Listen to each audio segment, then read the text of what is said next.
Our current administration seems awfully concerned about the border between Ukraine and Russia, all while we continue to see floods of undocumented immigrants into our own borders. Welcome to Christy Lee Independent Media, that's KLIM.news. Joining me today is Lieutenant Colonel Tony Shaffer. He's a retired Senior Intelligence Operation Officer who served more than 20 years with the United States Army. He's now Vice President for Operations of the London Center for Policy Research and author of the New York Times best-selling memoir, Operation Dark Heart: Spycraft and Special Operations on the Front Lines of Afghanistan. Welcome in.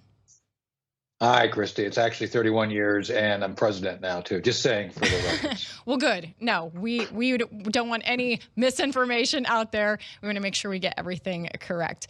So tell me about what you're seeing with all of this hysteria regarding Ukraine and maybe dive into the motivations there. So your opening regarding the border, our border issue is completely correct. There's a real disconnect with Secretary Mayorkas and what he perceives his duty is versus what the reality is, what I think we and others recognize. It's an open border. It's a ripe and fulfilling time for cartels and other criminal activities, to include terrorists, to come across the border. Ned Price, the spokesman for our State Department, has talked about one of the justifications for our concern and involvement in Ukraine is border integrity. So somehow the Biden administration is more worried about what's going on with President Zelensky and Ukraine and their border integrity than our border integrity. How that makes any sense regarding a rational national security policy is beyond me, because it doesn't make sense. And simply put, the series of things the Biden administration has done, the missteps that go back to actually the Obama administration, starting with 2014 and Crimea. Nothing was done regarding the Russian incursion there. The same crew is now back in charge. There's no reason to believe that there'll be anything more done this time than last. But if they do decide to do something, I think it will actually endanger our national security. There's no reason for us to put troops in. And frankly, if we do put troops in and we look weak, it's another Afghanistan. So there's no win for the Biden administration in Ukraine. Unless it's for distraction. Exactly. And I think that's what they're doing this for. Yes. Now, I spoke with General Flynn over the weekend, and I asked him, do you think that there's any motivation to provoke war? And he was kind of quick to shut that down and say it was just more of a distraction. But I'm looking at an article that's talking about just this UN Security Council, and Russia is slamming all of this as provoking Russian military action. They were saying you want it to happen. So what is your take on that? So the Russians have been paranoid as a country going back to the czars. Czar Alexander III has had this belief, it's a Russian feeling, it's a cultural thing, that they need to have essentially a zone of protection around them. It's a form of paranoia. Not to say that their paranoia has not been justified by the fact that they've been invaded. There's been incursions. Look at what the Nazis did during World War II. So what we have failed to do is accept the fact that the Russians are paranoid. It's like every leader, to include Putin, has commented on this. And so the fact is that the Ukraine, this goes back to a number of agreements we made with Ukraine regarding territorial integrity. That integrity was something that was they were guaranteed based on them giving up nuclear weapons after the Cold War ended in 1994. I think it was called the Budapest Accords. Anyway, the point being is that we all, the West, the French, British, Americans all said, hey, you give up your weapons, we'll guarantee your integrity. What wasn't taken into account is what would happen with NATO expanding east. As we know, Poland's joined. We have a number of other nations, Sweden and Denmark, want to join now. These are all incursions in the Russian thinking. It's just what it is. So I'm one of those that says, accept it for what it is. You're not going to change the Russians from being paranoid. You're not going to change Putin from his position and belief that he wants to reestablish the Soviet Union, unless you're willing to really put a lot of military force in there and get NATO to go along, which hint, hint, NATO's not going to go along. So I'm saying what I believe we need to do is ratchet back, accept the paranoia, accept that Putin is going to do certain things a certain way, and start to find a path to engagement. And maybe even, I did an article over a last few days, an editorial in the Washington Times, where I say we got to reinvent NATO so that it can be focused on 21st century issues, cyber, energy security, counterterrorism, and then make it into an organization which does ensure collective security of Europe, but at the same time is willing to engage Russia and listen to what they have to say. I think there's more good to be had with the Russians on our side going against China than trying to antagonize them. So that's the way I'm viewing this whole thing right now. We don't need to be antagonizing Russia. I think there's bigger fish to fry with China that we need to be looking at. I wanted to ask you about newly released state memos. They were received because of a FOIA request, and they show a lot of praise to Shokin, the one that President Biden was calling to be fired or else. Yeah. And so they were praising him for his work the summer before, 2015, I believe. And then it was just like 6 months later that they're like, he's been corrupt, he needs to go, fire him, or we're going to withhold funding. And none of these memos were entered into evidence in President Trump's impeachment. So wanted to get your take on all of that. So first off, Peter Schweitzer has made some more disclosures in his research regarding the Bidens being corrupt with China. But look, as far as I can tell, Hunter Biden was bought off by Ukraine as well. And I think the very thing you're saying is the clear evidence, Christy, of what they've been doing. The Biden name is for sale, and it's not cheap, but you can buy it. And I think that's what happened in Ukraine, is that you've had a number of groups motivated to have good relations with the United States. Nothing wrong with that. But what's wrong with it then is you start having economic interests tied to family members of U.S. politicians, big time illegal. And so Shokin was, he's all really good, a good guy until he gets appointed to be the prosecutor and start doing his job to prosecute corruption. Then he's all bad. So this is a pattern that goes back to multiple Democrat politicians where, Nancy Pelosi's son is now being looked at for fraud within San Francisco. It's something that is very serious.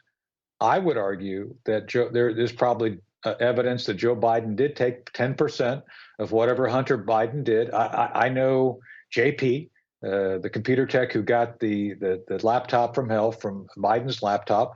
I've not seen everything on there, but I know in general what is on there. It shows that there was a pattern of misconduct by Hunter Biden, encouraged and enabled by his dad. He would go on these trips with him. So there's absolutely no lack of a legal predicate for a full-blown investigation of a special counsel against both Hunter Biden and his dad. And I think that's where this all ought to go, because, Christy, to your point, the documents are there. They weren't presented during Trump's impeachment. And these are material documents which would have had an impact on the witnesses. And they corroborate what he himself said, that that he said his team. He told the State Department in 2019 and 2020 that officials gave no inkling to him that he was doing a bad job. In fact, praised him. Now there's memos corroborating that.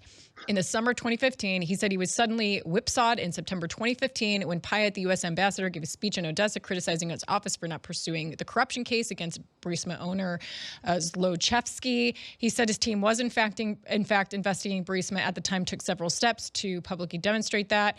And then all of a sudden, he is suddenly corrupt and they need to get him fired. Right. So corruption is in the eye of the beholder, so to speak. So if you're investing the Biden corruption, then you're the bad guy. You're the one who's the problem. So again, Christy, this goes back to where we know for a fact that the Bidens had this cozy relationship with Burisma. That money that was spent needs to be accounted for. And so everybody keeps saying this is a resolved issue. Nothing's resolved about this. Nothing has been resolved at all. So did they have a point when President Trump was calling for this to be looked in further because it was all suspicious and now corroborated? Did they have any kind of a point that he shouldn't have called for that to be looked in because he could have been a 2020 opponent? So I don't believe for a minute that any political predicate, that is to say that, oh, I'm going to run for office. Biden was not running for office at that point in time. He was not, there was no indication that he was going to be the candidate. This was all something manufactured by the left for purposes of trying to say, oh, he's doing this for purposes of politics. I think the left had already decided, to be honest with you, that Biden was going to be their guy. And so I think they were telegraphing what was going to happen. They hadn't even been to the primaries yet. So I do believe that this was something the left created. The mainstream media completely suppressed all this information, to include lying about the Hunter Biden hard drive. It wasn't Russian disinformation. It was Hunter Biden's hard drive. So my judgment is, unfortunately, the Department of Justice, the FBI, is a wholly owned subsidiary of the Democrat Party. And things like this, which were legitimate at the time, are overlooked and ignored for purposes of going after their political enemies, which in this case was President Trump. When you look at cases like this, hopelessness starts to creep in, only because it's like they have evidence now that evidence was withheld from the impeachment or the discussion of the impeachment, and even perjury, because you had witnesses saying that they were concerned about corruption with him, but then they have the memos showing the complete opposite of that. So there's evidence of perjury and withholding this very relevant information from that. So where do you, when you see this much corruption, and clearly that wasn't a fair shake, is there anything that can be done to go back and hold anybody accountable, or is this just typical what we get? So the Durham investigation, special counsel continues, and that has focused on the Russia collusion narrative, which we all know is fake. So that is one avenue that this has to be handled. I would argue a second special prosecutor has to be appointed to investigate the very issues you and I are speaking about. The Burisma issue, the Hunter Biden issue, and not just about Ukraine. It has to be about China too. And remember, I know you're too young to remember this. I remember this. Spiro T. Agnew, vice president under Nixon, was indicted for his wrongdoing while he was mayor of Baltimore. By the way, Nancy Pelosi's hometown, just saying. Look, it's very clear that even in high office, there needs to be accountability. So do I find this is hopeless? No, I don't. I think there's a good chance that you will see a return to investigating this after this year. As a matter of fact, I'm in contact with several members of Congress. We're trying to recommend a path forward to go after some of these folks using legal mechanisms. And others have said there's a good chance that Biden will be impeached if the Republicans come back into power in 2023. I'd like to believe they'll do that. My problem with them, Christy, is that when they get back in power, they never follow through. And that's why I think a lot of us are frustrated. These are clear breaches of law. This is felony level behavior. And you need to hold people accountable. If the Republicans come back in, they need to hold people accountable, because this is clearly borderline. You know, they love throwing that treason word around as part of this 6th January thing. This is treason. If you've had high officials selling out to a foreign country for profit, then that is treason. And I think that's what this needs to be treated as regarding the Bidens. Well, since you brought that up, I just, like I said, spoke to General Flynn. People like to accuse him Mhm. of treason. It's always, what the other I know parties. Mike, and Mike would never commit treason. So no, that's insane. But one thing that was interesting is they did kind of press him on. You gave people a lot of hope that some of this stuff was going to be sorted out, the evidence was going to be brought forward. And he said he had underestimated the lawfare. And Yes. so my thing is you say we get disappointed because they drop the ball, they don't go after things. Are we in a situation where we're getting more organized to have our own lawfare and get enough backing to pursue some of these concerning allegations? So I'll just say this because I said it before publicly. I and others warned Mike in December of 2016 that they were going to come after him. I was in Trump Tower. I pulled him out of a meeting and I said, Mike, they're going to come after you. And he just didn't believe me. He just wouldn't believe me. So we've had talk. He and I have talked about this since then. I don't think Mike fully understood how vicious and to use your word, how much lawfare they would employ against he and the administration. I don't think anybody within the inner circle could. We thought they would do it. Obviously, we're saying, hey, this is going to be bad. Uh, Remember, they fired Mike. I mean, they went after him, got him out, and they didn't want him back in. So they were going to do anything they could to use any mechanism of governance against them. And this is my issue with the whole left regarding Comey, Obama, Biden. They have weaponized national security tools and techniques and technology that we designed for purposes of spying on foreign threats and protecting the American people. They've turned that inwardly on us. That's what's dangerous. So it's not just lawfare. It's the law enforcement intelligence mechanisms which were designed to support and protect the American people. That's what's most dangerous. And And how are they always able to shield themselves? Because Nancy Pelosi was the one in charge of the security that day, correct? And right. Why isn't she being investigated by her own committee? Well, that's a good question, because I know for a fact in the Ford office building right across from the main complex, you had a special operations team ready to go. They were told to stand down. So things like that. And by the way, that was reported by CBS. That's not like some outlier. It's like, hey, CBS got confirmation that a special operations team that Nancy could have called on to come help was told not to. So to your point, the problem is when the Republicans get in charge, they're not willing to go and execute legitimate investigations. One of the things that I recommended, I advised multiple members of the Trump cabinet, I recommended that a peer organization, I don't want to get into who the peer is, but it would have been a peer-to-peer review, like a case review of all of FBI's foreign counterintelligence cases, because I'm pretty sure they were up to no good, just saying. So I was saying, and I didn't want to be involved. It's like, just have someone else come in and do a legitimate 100% case review. And they wouldn't let me do it. They wouldn't let me organize it. We had a legal review, another investigative organization validated it, said it was legal. This is how it could be done. Nobody would do it. And I tried to get to President Trump to talk to him about it. They wouldn't let me talk to President Trump about it because they were afraid it would inflame his instincts. So it's clear that if you're going to do it, if you're going to observe it and you're going to comment on it, you should do something about it when you have the power. That's my concern, is that those who are in power and observe these things never seem willing to actually do the hard work of investigations and holding people accountable. So is it hopeless? I don't think it's hopeless, but people need to really understand your point. Lawfare is going to be used against any political adversary. And what's worse now is that the national security apparatus of the country, with the FBI, CIA, and others, has been turned against the American people. And that's what the most dangerous aspect of all of this really is at this point. Now, there is history related to investigating the CIA, FBI. You'll have to forgive me, I can't remember, but wasn't there long ago looking into them as agencies?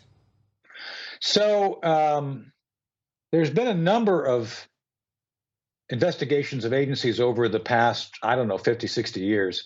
There was the Church Commission. That's what I was thinking which of. actually, I couldn't think of what it was yeah, called. no, Thank you. it was the Church Commission, which actually went through a lot of this in the 70s and 80s. I mean, the 70s, and then in the 80s was the implementation of the changes. Some of those commissions were useful by the fact that it showed that intelligence abuses were ongoing. With that said, most of those abuses were focused on external threats. There were a few things domestically. But with that said, I think that we have not had a really good Church Commission examining all of this because, for the most part, the left used to hate the three-letter agencies. They hated them. Now the left is the biggest embracer and supporter of these folks because they use them as a political tool. So things have changed completely from the 1970s to the 2010s and 20s now. So it's a very dangerous time because the left refuses to actually push away the temptation of using these things as a political tool. It's a very dangerous time. And you see this every day. You saw this with the current Attorney General trying to use counterterrorism law against parents who were involved in their PTAs and looking at curriculums. You see this now. They're trying to go after truckers using anti-terrorism laws to say, oh, my goodness, your protests are terrorist. It's something that we cannot permit. And I would argue we need to look at basically revoking the whole the set of laws that were created after 9/11, the Patriot Act. Those things have not been used to stop terrorists. They're being used to stop legitimate First Amendment protected activities regarding speech and protestation and assembly regarding political points of view. And I wanted to talk to you about the Trucker Convoy. So with the 2016 election, we heard, oh, it was Russia. Trump stole the election because of Russia. Then, like you said, with Hunter Biden, oh, that's Russian disinformation. Now they're taking it so far as, I don't know if you've seen this yet, but state media now is saying Russia might be behind this Trucker Convoy. Like, this is getting insane. I don't know if it's far-fetched to ask, but there is concern that Russian actors could be continuing to fuel things as this protest grows, but perhaps even instigating it from the outset. It is insane, and look, the Russians are not good people. Don't get me wrong here. It's like I always have to say this: like, I'm not pro-Putin. Putin's a thug. With that said, this is not their doing. I actually did an interview on our podcast, London Center podcast, with my friend and mentor and a guy who I've worked with for a long time, Jim Woolsey. And Jim is the first to tell you, he's studied the Russians a lot. It's like the Russians are always up to no good, but the things they're being accused of, they didn't do. So to me, it's like a convenient scapegoat. Like, the Russians are bad guys, but they're not doing this. This is not their version of bad. As a matter of fact, truckers, as far as I can tell, it's a spontaneous movement where people are just fed up with the COVID restrictions and they're speaking up about it. That's not Russian. It's just saying, we're fed up. Will the Russians engage in some of these sorts of behaviors? Of course they will. This is in their interest to disrupt our political system. But everything that people are saying and doing to be anti-vax or anti-government are not driven by the Russians. And this is where we have to be very clear on this. But the left is more than happy to lie and to blame the Russians for what we all know to be spontaneous grassroots activities that people are just fed up. Well, we've already seen them attempting to place plants in there. I mean, I'm thinking of one video in particular of somebody holding a Confederate flag, had a mask on. They were like, "Who are you? What are you doing here?" And of course, the mainstream media, they're so predictable. They cling on to that. And now we even have Trudeau mentioning that as, these hateful, violent people. Meanwhile, you see them all praying together. So it's crazy that that's going on. But it's also concerning because if they're trying these little things, how concerned are you about like false flag operations with that? I'm very. Yeah, to that point. Look, as you know, I was a whistleblower regarding the 9/11 attacks, and there's been a great deal of concerns and mysteries about how did those things happen in 2001.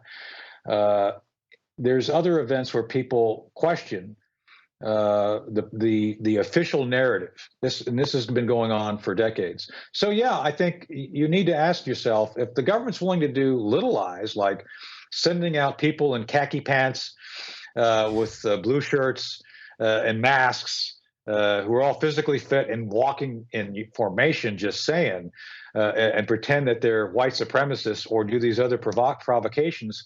If they do it at the small level, why do you think they wouldn't do it at the big level?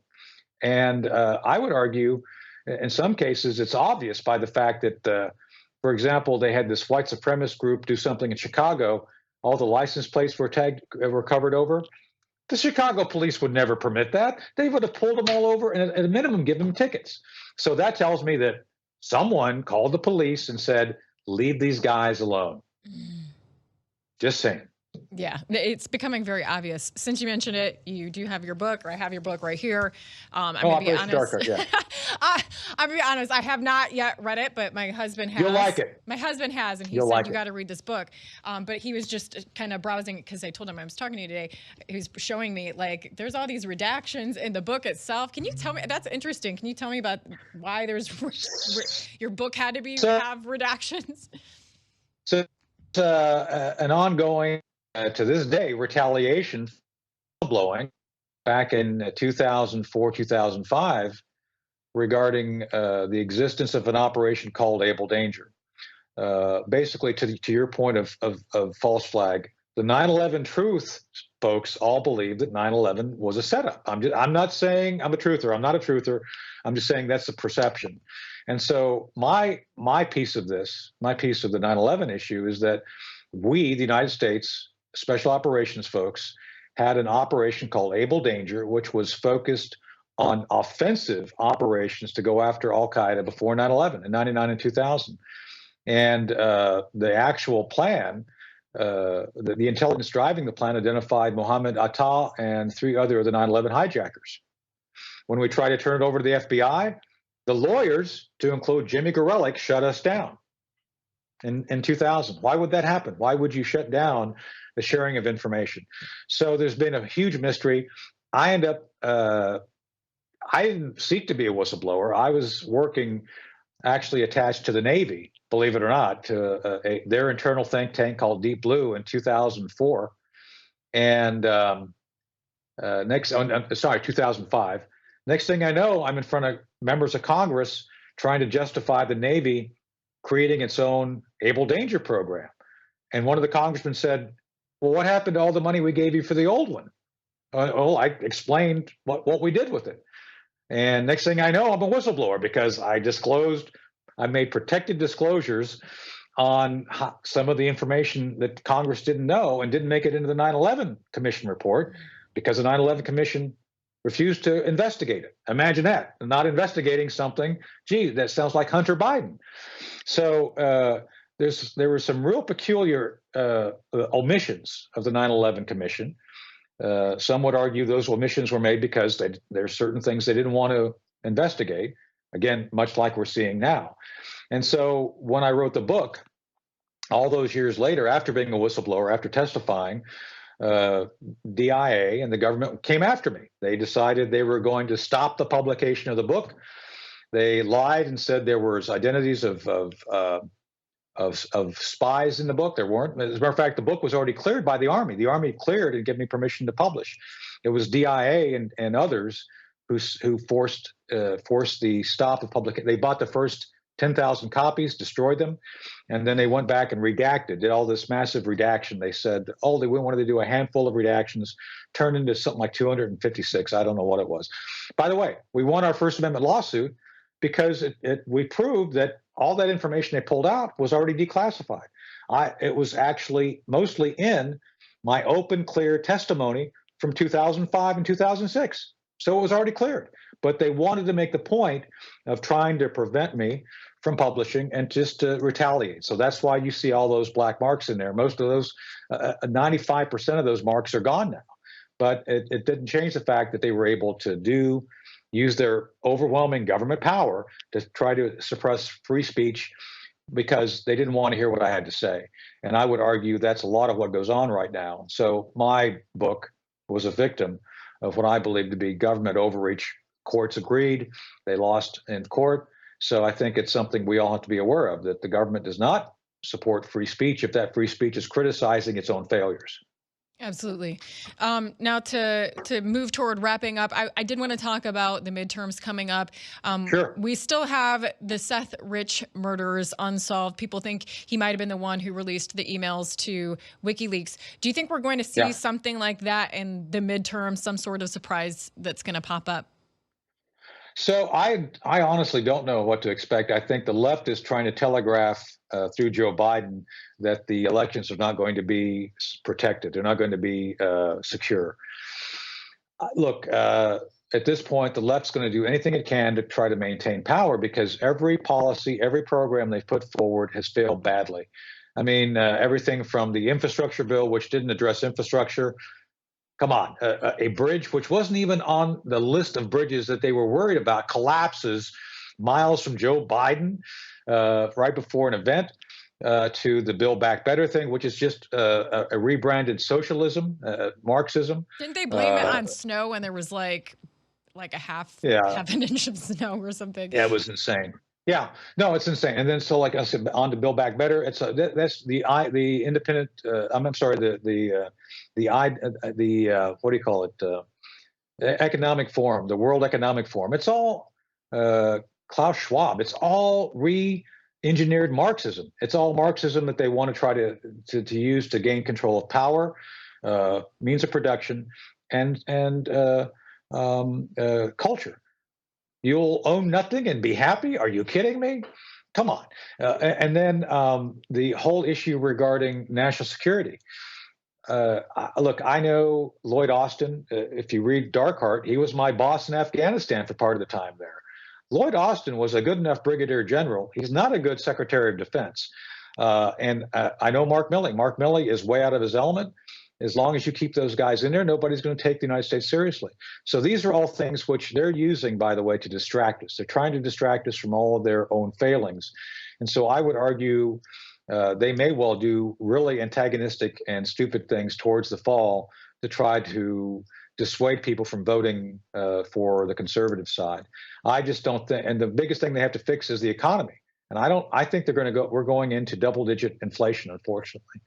And I think that's going to be the big determinant factor. They can't hide that. And I think that's what's going to sink their chances in November of this year. But what do you mean? Biden says that we have the fastest growing economy in years. You see the charts, The actual spikes up. I know I see the charts. Well, for the charts are people just returning to work. There's been no growth. As a matter of fact, if you look at the actual GDP, it was something like 0.01. I mean, it's barely going. And I would argue the momentum of the Trump recovery is the only thing that's been keeping the economy going. Otherwise, the reintroduction of regulations, the stresses put on the economy by reducing the availability of energy. And by the way, one of the reasons we're seeing energy prices spike is because of energy futures. The removal of the XL pipeline, that's going to impact on us. The fact that they're trying to shut down drilling and pulling gas out of federal land, that's already impacted.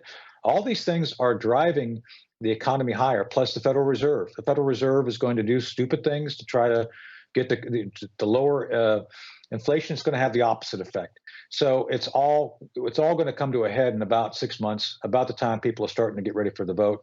I think it's going to be. I think we're in for some really bad economic times because all of these policies are failing. All of them are social experiments driven by the left's extreme vision of what they want the United States to be, which is all progressive.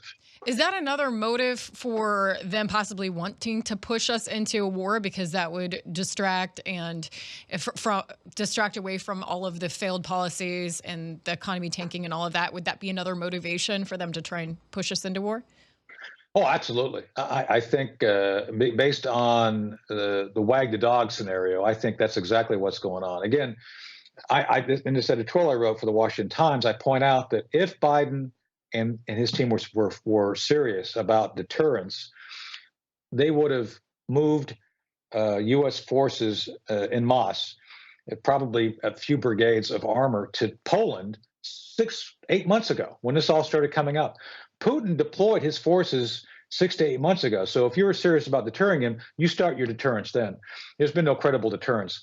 And what they're doing now is simply trying to churn to draw attention away from what's going on here. 8,500 troops on alert, even if you deployed them, would do absolutely nothing to 100,000 men with armor. It's an overmatch that one cannot imagine. And look, I'm not diminishing our guys' ability. I've been in combat with these folks. I'm just saying the reality is 100,000 troops with armor is not going to be dissuaded or stopped by 8,500 light infantry troops. So Biden is not serious, and if he does follow through and tries to get folks employed, he's just going to try to drag us into a war that we have no interest in being in, nor can we win. Our focus should be China at this point. So what's the end game? What are they trying to accomplish? Because it from just looking at the big picture, it looks like they're trying to destroy America. Well, I think that's it. I think anything he can do to diminish the United States' prestige or integrity is what he's going to do. I don't believe any of this is incompetence. I think this is they're trying to do it. You can't be this level of incompetent. I think, in other words, they're trying right now to engage with threats that we cannot possibly beat and we don't necessarily want to, but it distracts. With the economy is tanking because they want it to. Jen Psaki always talks about this as, it's like, the left, the conservatives are using it as talking points. Like, no, the American people see every day the economic damage. So they want it to happen. They're not doing anything to stop it. And to your point regarding Ukraine, I'm not the only military expert who says what they've done is not going to have any effect. I think there's some on the left who've actually said the same thing as me, but they're not stopping. They're going to double and triple down because they are all for trying to diminish the United States' ability to be seen as a true global leader. It's sad, but I think this is what they want. And then the major question that no one can seem to answer is why? Why are they doing this? So the why is, in this case, I think Biden feels he has to kind of show we're doing something to push back against Russia. I think Hunter Biden was paid off by the Russians, too. I mean, remember, a mayor of Moscow, his wife, paid Hunter Biden. That transaction has never been disputed. I think the Bidens are bought and paid for by both sides. They're just going to do what they can to kind of make a good show and let it all happen.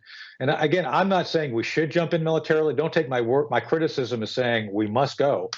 No, I think that the Bidens simply enrich themselves from both sides. They don't have any interest in actually doing anything to stop it. They just want to profit from it. That's the sad thing. And in the process of profiting from it, they see a second benefit of just diminishing the ability of the United States to play a strong role on a world stage. These people are not trying to preserve our republic or make us strong. They're doing everything they can to diminish our ability to be the best possible ally to our friends in Europe, and simply phone it in and make money. And that's what they're trying to do, unfortunately. And many times I've said on other broadcasts and things, like, we're always looking for a hero, like, someone come fix this, come save this. And I'm always saying we have to be our own hero. So what is your word of advice for the rest of us to be doing while we are encroaching and getting closer to the midterms and all of these major events coming up? So there are folks out there who understand what's going on. We're doing everything we can to educate people. I appreciate being on with you to kind of run through all of this. There is hope. We have people who I think will come to office, come to power within the next 2 to 3 years. I think we will have some progress made if the Republicans win the midterms. Again, we, London Center and other folks that I work with, are trying to help instruct and assist our policymakers we know to get in there. We need a Norman Schwarzkopf type guy to get into DOD and be in charge. And Schwarzkopf would be able to identify the military objectives and issues and rapidly deal with them. So that's something else I hope we can find, is someone who can be a hero to go in there and do those hard things. That person's not going to show up until we, the United States, have leaders who are willing to do those hard things. And this is not a left-right issue.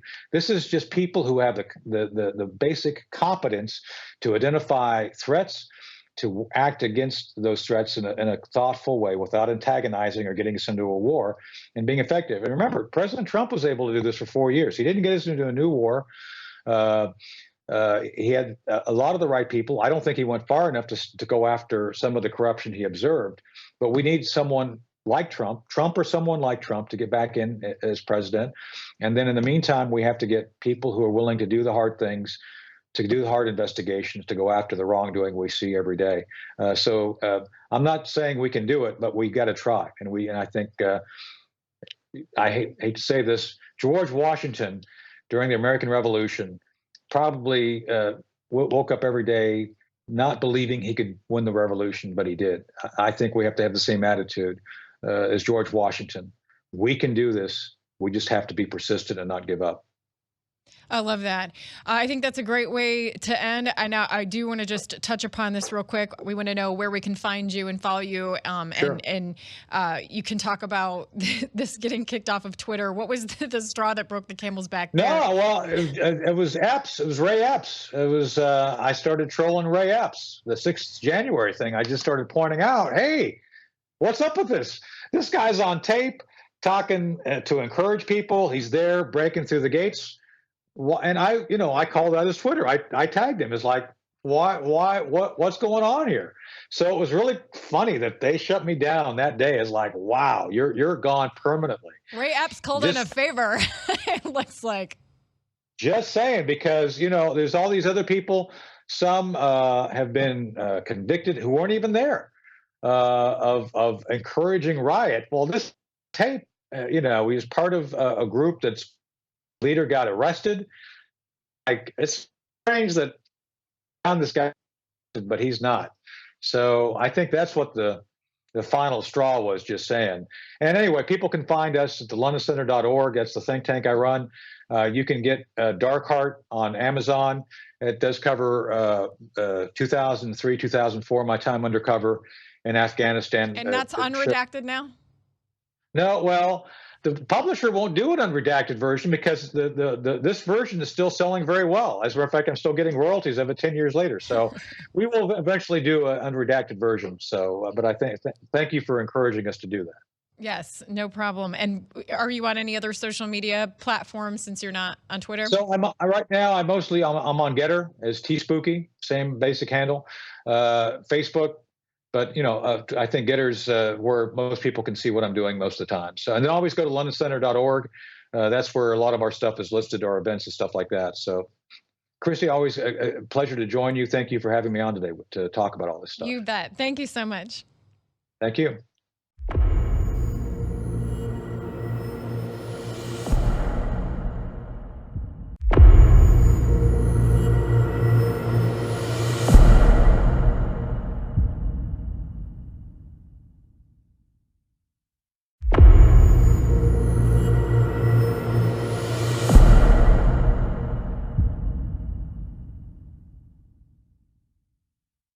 It's been just 6 months since I broke through the chains of corporate media and went independent. I'm so grateful for the connections I've been able to make, humbled to answer the call to bring you critical information, unfettered, and proud of what God's allowed me to accomplish in this amount of time. I didn't have any illusions about how difficult and challenging this would be at times, but in my efforts to be independent, I haven't asked for help enough. And it's time to admit I need to ask for more help, which is so awkward and uncomfortable. But the bottom line is this is such an important year. I've missed some opportunities already to bring you the very latest information and hold those in power accountable because I just don't have adequate funding to travel to some of these events. But that can't happen this pivotal year. I can't afford not to make it to the marches, the meetings, and all that's leading up to the midterms. So I have to do that uncomfortable thing and ask, will you help me get there? Isaiah 6:8 says, "Then I heard the voice of the Lord saying, whom shall I send and who will go for us? Then I said, here I am, send me." I'm ready to go, so please consider helping to send me. Thank you.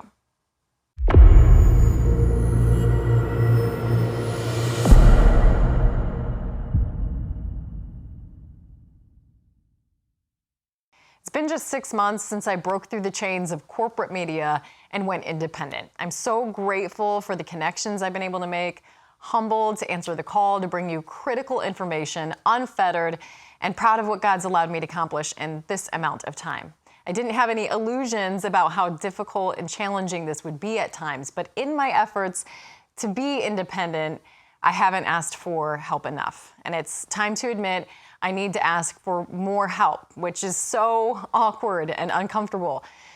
But the bottom line is this is such an important year. I've missed some opportunities already to bring you the very latest information and hold those in power accountable because I just don't have adequate funding to travel to some of these events. But that can't happen this pivotal year. I can't afford not to make it to the marches, the meetings, and all that's leading up to the midterms.